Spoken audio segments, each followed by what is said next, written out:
a story named How Ben Franklin Stole the Lightning. So let me show you the front cover of it. It looks like this. So I'm guessing that he's Ben Franklin. For me, I love this story because it tells about how the Ben Franklin saved a lot of lives and stuff. So if you guys don't know who Ben Franklin is, I think he's the one who invented lightning rod, and he invented like other things. So he's basically an inventor, as well as some other things. If you saw the story, if you listen like later on, you will know what the other things he did. But he basically invented lightning rod, but back then lightning causes some of the worst fire, so he created lightning rod. And for me, I think he's an amazing person. He saved a lot of lives, so I give him double thumbs up. So let's get on with the video. Woo! How Ben Franklin Stole the Lightning. It's true, the great Benjamin Franklin really did steal the lightning out of the sky. And then he set out to tame the beast. It goes to figure though, because he was a man who could do just about anything. Why Ben Franklin could swim faster, argue better, and write funnier stories than practically anyone in colonial America. He was a magician, a printer, a cartoonist, and a word traveler. What's more, he was a newspaper owner, a shopkeeper, a soldier, a politician. He even helped to write the Declaration of the Independence of the Constitution of the United States. Ben was always coming up with newfangled ways to help folks out too. He was the guy who started the first lending library in America. His post office was the first to deliver mail straight to people's houses. He also wrote almanacs that gave hilarious advice about life and told people when to plant crops, whenever there might be an eclipse, and when the tides would be high or low. And he helped to start a hospital, a free academy, a fire department. In colonial days, fire would break out at any time, and it was lightning that caused some of the worst fires. Whenever thunderstorms were brewing, they would ring the church bells for all they were worth, but it didn't do anybody a lick of good. Of course, after Ben stole the lightning, there weren't nearly as many fires for the firefighters to put out. Now, why is that? I hear you ask. And how did he steal the lightning in the first place? Well, it's a long story. But before we get to the answer, here's a hint. One of the things Benjamin Franklin liked to do the best was to make inventions. Well, Ben was a born inventor. He loved to swim fast, but he wanted to go even faster. So one day, when he was a mere lad of 11, he got some wood and invented swim paddles for his hands and swim fins for his feet. Ben could go faster all right, but the wood was pretty heavy, and his wrists got plumb worn out. That's why his second invention was a better way to go fast. He lay on his back, held onto a kite string, and let his kite pull him, literally split across the big pond. You might want to remember that later on that Ben always did like kites. Ben kept right on inventing better ways to do things for the rest of his life. Take books for example. Ben read so many books that some of them sat on the shelves way up high near the ceiling. So he invented a library chair. If he pulled up the seat, out popped some of the chairs to help him reach any books on the high shelves. And in case climbing stairs made him dizzy, he invented a long wooden arm that could grab his books too. He also invented an odometer that told how far he had ridden to deliver the mail, and the first clock with a second hand. And he even thought of daylight saving time. Then he invented bifocals so older folks could see up close and far away without changing their glasses. So Ben came up with a fretless stove that could warm up cold rooms faster and use lot.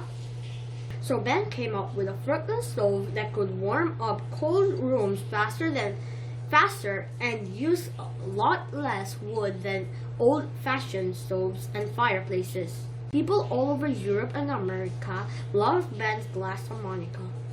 These instruments could spin wet glass balls to make music that sounded like it came straight from heaven.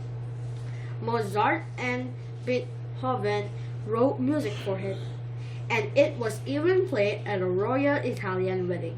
But as popular as warmer stove and glass harmonicas were, they weren't anywhere near as celebrated nowadays as the invention Ben made after he sold the Lightning. Another hint about Ben's most famous invention is that it helped make life easier for everyone. His scientific ideas were helpful too, and were often way ahead of their time. For example, he had a lot of ideas about health. He said that exercise and weightlifting helps keep folks fit, but they have to work hard enough to sweat if they want to do any good. He wrote that breathing fresh air and drinking lots of water are good for you. He was the guy who said, "An apple a day keeps the doctor away." And before anyone ever heard of vitamin C, he wrote that oranges, limes, and grapefruit gave people healthy gums and skin. Sailors soon got wind of this idea. They began eating so many limes to stop getting sick from scurvy at the sea that they became known as the limeys. Didn't the man ever stop to rest? Even when he was outside, Ben kept on experimenting. For instance, he often sailed to England and France to do business for America. As he crossed the Atlantic Ocean, he charted the Gulf Stream by taking its temperature. Once sailors knew the route of this fast, warm river in the cold ocean, they could travel between America and Europe in shorter time than ever before. America and Europe in a shorter time than ever before. He was probably the first person to write weather forecasts too. Once he chased a roaring whirlwind by riding over the hills and forests of Maryland just to find out how it worked.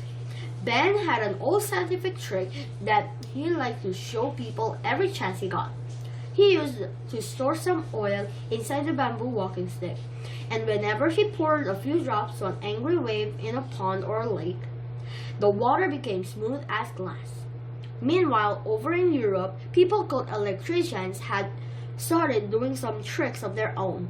One trick was to raise up a boy near the ceiling with a bunch of silk cords, rub his feet with glass, electric tube, and make sparks shoot out of his hand and face. Another mean trick was to make the King of France laugh so hard he could hardly stop. His court electricians had run an electric charge through 180 soldiers of the guard, and they jerked to attention faster than they ever had in their entire lives. But although people were doing lots of tricks with electricity, nobody had a clue about why or how it worked. So Benjamin Franklin decided to find out. He asked a British friend to send him an electric tube so that he could do some experiments. In one experiment, he made a cork electric spider with thread for legs. It kept leaping back and forth between a wire and an electric tube just like it was alive. Another time, he asked a lady and a gentleman to set on some wax. One held an electric tube, the other held a wire. And when they tried to kiss, they got shocked by all the sparks shooting up their lips. Ben even figured out how to light up a picture of a king in a golden frame. Anyone trying to remove the king's gold paper crown was in for a shock. Doing all these tricks gave Ben his idea for stealing lightning out of the sky. He believed that lightning was nothing more nor less than a pure electricity. Now he set out to prove it. First, he made a silk kite with a wire on top to attract some lightning.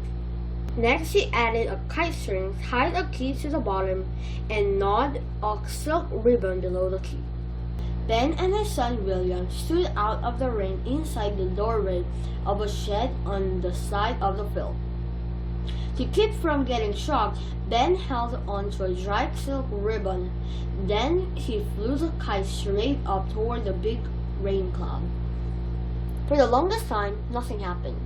Just as Ben and William were about to give up, the hair on that wet kite string began to rise up and stand at attention. Ben put his knuckle near the key, and yikes! Out jumped a bright spark of genuine electricity. Real lightning had traveled all the way down that kite string. Ben had stolen electric fire out of the heavens and proven that he was right. Of course, now we know that if the storm had been any stronger, the great inventor would have been toast. Finally, here's the part of the story where Ben's practice from thinking of all this invention came in so handy. Way back then, you remember, lightning was always setting fire to ships, houses, and church spires. Even the best fire department couldn't keep entire towns from going up in smoke. So Ben decided to make his most famous invention of all, the lightning rod. The whole idea was to pull lightning safely out of the sky before it could do any mischief. Ben showed people how to put pointed iron rod on the tip top of a roof or ship mast and connect it to a wire, leading all the way down under the ground or into the water. Now the lightning could follow a safe path without burning up a thing. This simple but brilliant invention worked out beautifully. It saved more lives than anyone can count and made Ben Franklin a great hero. Scientists from all around the world lined up to give Ben medals and awards.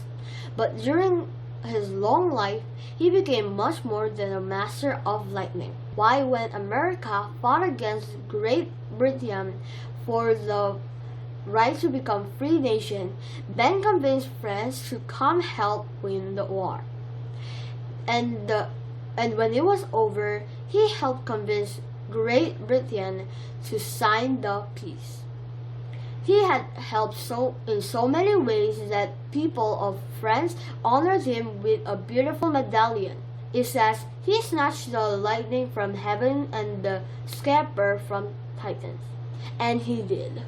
Okay guys, so I think the story was really explainable, that I just got it as soon as I read it. So for me, this was the best stories, one of the best stories I ever read. And yeah, it's so incredible how he saved more lives. I mean, saved a lot of lives, and then he is smart thingy. So I think he's a really great person. And for me, personally, my favorite parts were where, because right there is there's fire, but right next to there they're sleeping very peacefully, so I think that's really funny. I said funny, not funly. There's a lot of action going on, so I really like to just go back and look at this and just see other parts where I didn't recognize before. So for me, this is one of my favorite pages of this book. If you guys enjoy this video, don't forget to click that like button and subscribe. And if you're new to the channel, don't forget to click the notification bell so you will be notified whenever I upload a new video like this. I'll see you next time. Have a good day.